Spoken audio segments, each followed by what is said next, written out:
From the trading floor of the NYMEX, I'm Jill Malandrino for TheStreet. And Zook, if you were long going into non-farm payrolls with gold, it was not a pretty picture following that print because they were pretty good.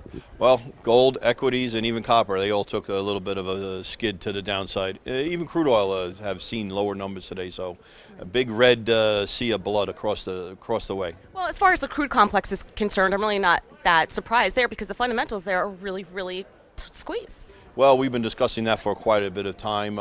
Even the IPAs that came out on Wednesday indicated highest production figures in 40 years on a daily basis, even though we've idled some rigs and a lot of people hang their hat on that for being bullish. There's still quite a bit of glut of oil yet. Well, it's a catch-22 with that because if oil moves higher, the producers are going to turn the spigot back on. And then if it moves lower, it's going to shake a few out. So it almost feels as if this range between 50 and 60 is where it should be. Do you agree with that, or do you think it could go more to the downside? Well, certainly this OPEC oil meeting today will be very indicative.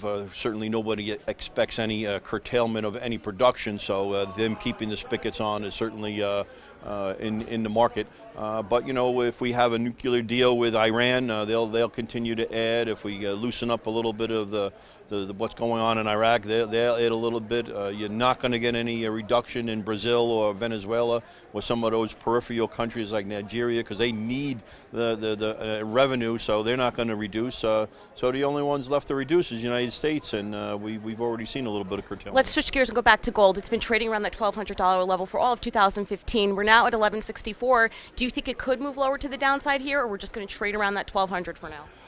We have gyrated that 1200 all year long, and we have finally technically broke down under that 1270 area that we finally look like we're going to 1240, which is only about $20 away. The technical picture looks terrible. Last week or earlier this week when we saw the euro take off and the dollar getting hit should have been very bullish for gold, and it was not. Now that the euro is pulling back significantly today, gold making new lows.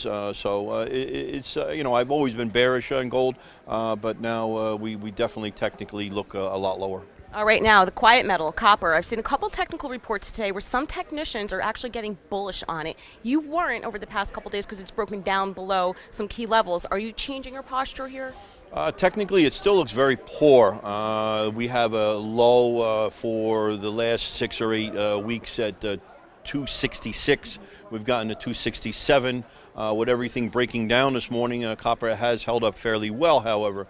That's probably just a temporary thing, and the people that are we've seen open interest going up, and the people that are bearish have been pushing.